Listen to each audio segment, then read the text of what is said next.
Hey everyone, welcome back to Shunik Missing Persons.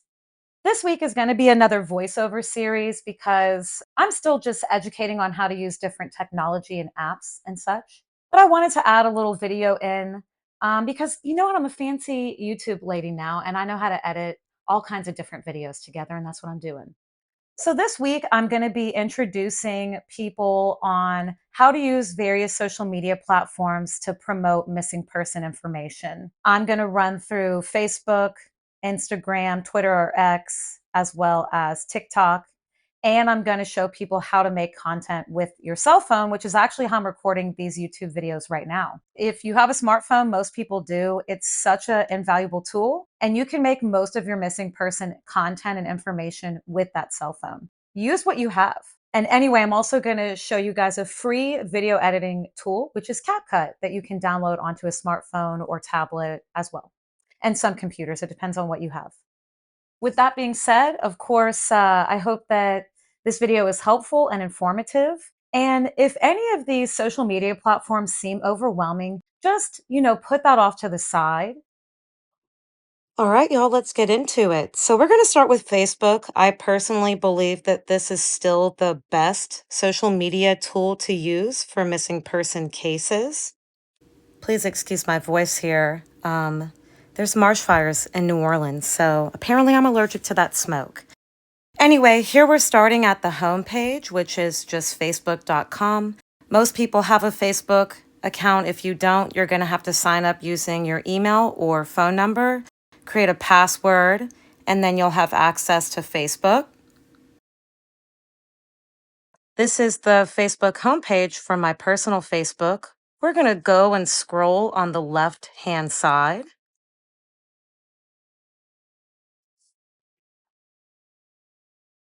And this is where we're going to find the Pages button. Here you can see I already have some pages created, but up here on the top left side is where you go to click Create Page. Here I suggest you use the name of your campaign, find first name, last name, missing, whatever you've decided to use with your loved ones and people that are assisting you. So this is me just trying to figure a few things out. I went with first name, last name. So I went through all the different categories, as you'll see. I kind of sped this up. There's a lot of options. It seems like charity's the best option since you have to put something down. And in the bio, we want to put the press release information or missing person flyer information there. And then, of course, there's a lot of other things that you can fill out in order to draw people in. And if you have a website or a phone number that you've created, anything like that, a headquarters location, you can send people there. Once you've created the initial page, you can go ahead and click Create Page at the bottom left-hand corner. And then you'll have a page that you can start editing, adding photos to, and so on. So here I'm just showing you what my sister's page looked like. We haven't really changed the original image or background or anything. And then, of course, we use this page to update the public, request help and assistance, share information about Mickey. When I said that I shared personal pictures of her from childhood and videos and such, this is what I was using. And Facebook pages are what you are going to use to communicate with the public. The great thing about pages is you can control the content more because other people can't make posts. And so here I'm showing you where to update the privacy and settings in that regard. Okay, back on the home page. This time we're going to go to groups, create new group. Excuse me, so I'm trying so hard not to cough. Same concept. We're going to just use the same name as the page, whatever the campaign is for the group. The difference between pages and groups is that in groups, other people can update add posts, share flyers, whatever. So this is more of a discussion based option. And this is something you do have to moderate a little bit more. And so here you can see, whether you want it to be public or private. And then here you can see the group that we have. This is what we used for people to ask us questions, ask us if we need anything, add information, whatever. You do have to remove any types of tips and stuff from there. And then here I'm just showing you how to edit settings and privacy. You can add questions that people have to fill out in order to join the group. You do get a lot of spam bots and things like that that try to join that are fake profiles just to share, like, spam links and bad links. So just be aware of that. And so, yeah, I have participant questions on. I definitely recommend this. It just helps you weed out who is not a real profile or who might even have bad intentions. People will post rumors and stuff in here, so just make sure you moderate it or have someone looking after it often. Next in line is Twitter, or X as it's called now. You have two options. You can either make an account or you can sign into your current account. Again, I always suggest just using the campaign name as all of your social media because it gives you a sense of separation too. This is protecting you as well as your loved one, but it's up to you. You can share the flyer and updates from your personal account as well, of course, but you should definitely consider making a Twitter account or X account. Is this the best social media platform for missing persons? Absolutely not. No. But it is an option. So, of course, here you would hit next, and then bam, you have an account. I'm going to go ahead and show you guys what making a tweet looks like from my own personal account. All right, so this is what the homepage of Twitter looks like. I went ahead and blacked out just like private stuff. And so here there is a character limit. I think it might be 200 characters that you can use. So you just want to make a really quick post, and I suggest you use the missing person flyer. And if there's a hashtag that your campaign has created, put that hashtag in there. Um, there's really not room to write anything long and detailed at all. You could also put information in a note in like the Notes app and paste that as well as a picture.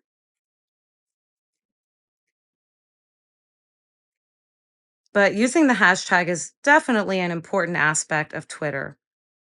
Once you're ready, hit post and be aware you cannot edit tweets. Here, I just wanted y'all to get a look at Instagram. This is a picture sharing app, and you can actually connect the Facebook page to it so that whatever pictures you put on Facebook and the post will get shared automatically to Instagram. This is a great place to share the flyers, um, pictures of your loved one if that's the kind of thing you're doing, updates about needs. Yeah, there you go. You just add pictures from your device, drop them right in there. And using that hashtag, using the missing person campaign name, that's just a great way to keep raising awareness. Here's just a PSA to remind y'all again that smartphones are a great tool. This is how I record all of my YouTube videos, and I use cinematic mode and then just edit it in CapCut. All right, so next up, I accidentally recorded this video, but then I decided to use this video to show y'all how to use CapCut and TikTok. So I wanted to show you how long and bad it was so that I could then show you how to edit it down to the more important parts, which is important, especially if you're like me. Some of us are just long winded. We can't help it. We like to talk.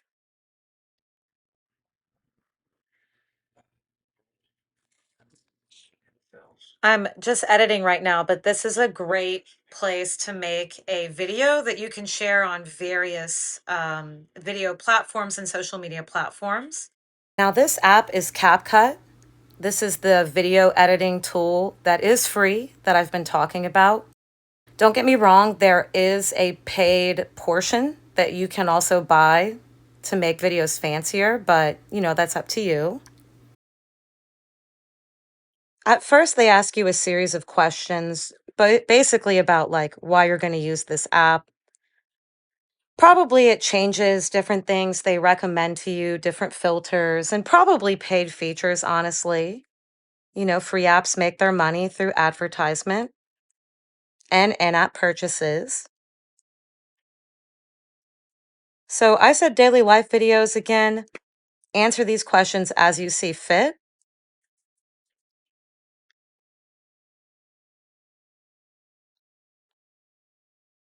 Once you answer the last question, it takes you to this page. We're going to hit new project, pull a video from our camera reel that we've just recorded about our missing person, and then you add it. You can trim it.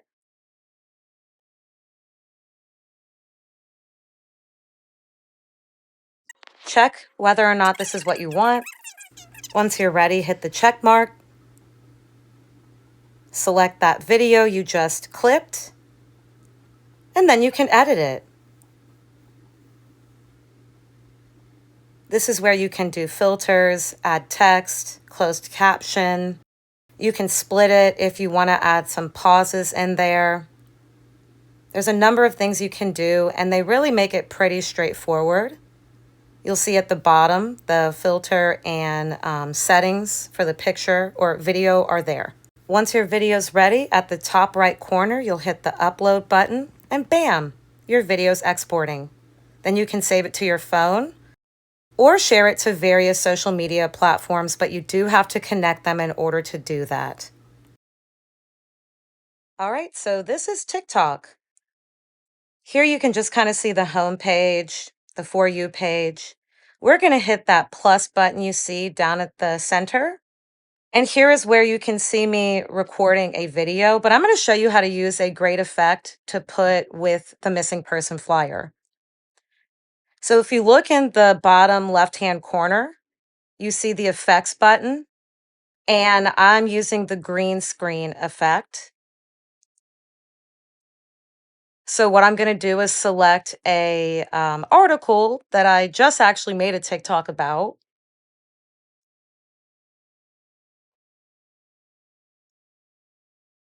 And this is just an example. I suggest you put the missing person flyer.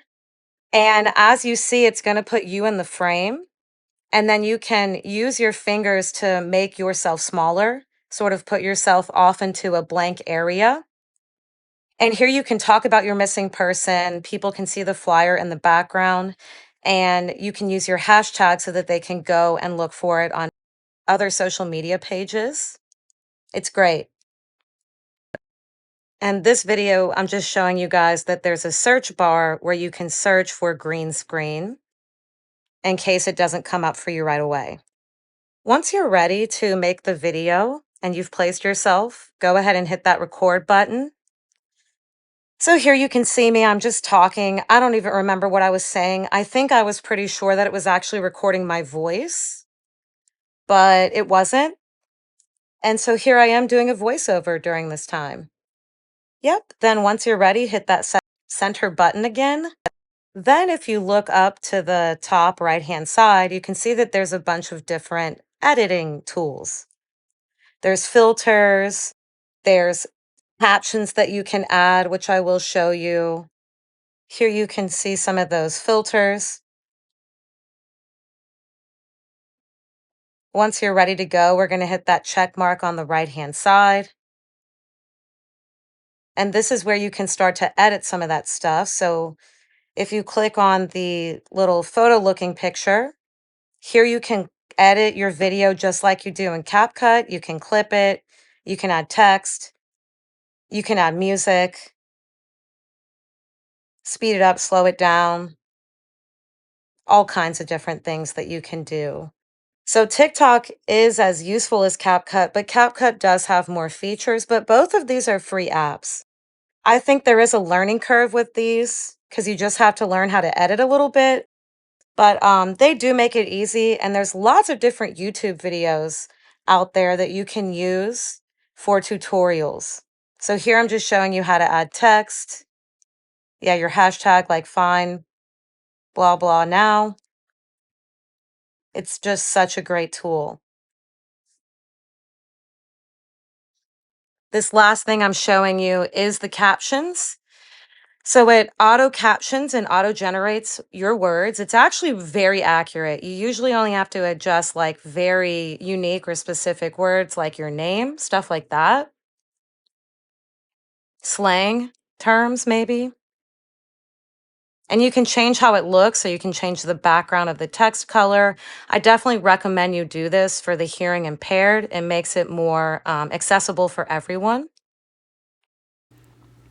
Once you're happy with everything, you can hit next.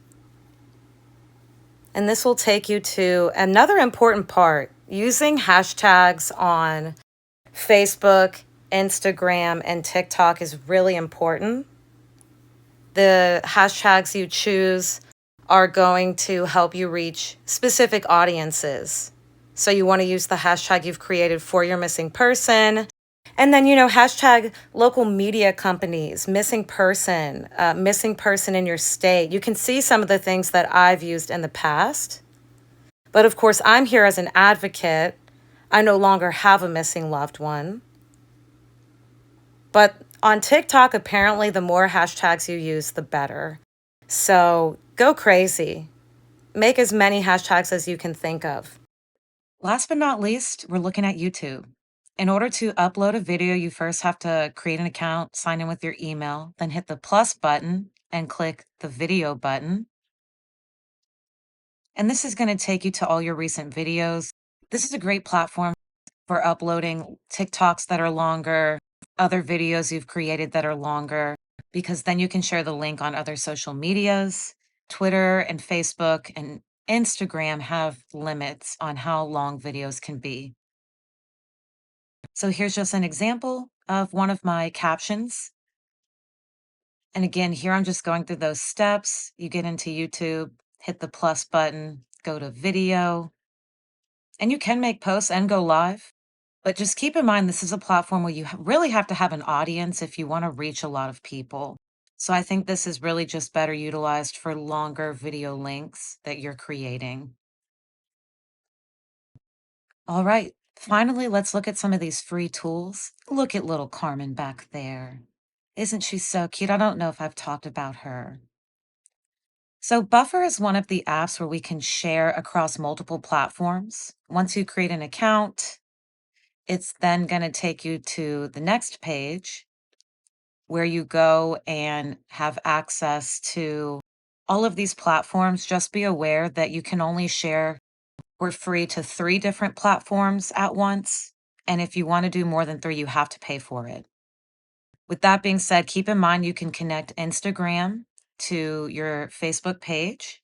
You might be able to do it in groups as well. I'm honestly not sure. But again, any pictures you post on the Facebook page will go right to your Instagram account. And then keep in mind with CapCut, after you upload that project, it gives you the option to share across multiple platforms as well. The most annoying part about all of this is you have to go and connect all of your other social media accounts to these other social media pages or Buffer app in order to be able to share across platforms. But once you do it one time, you're done.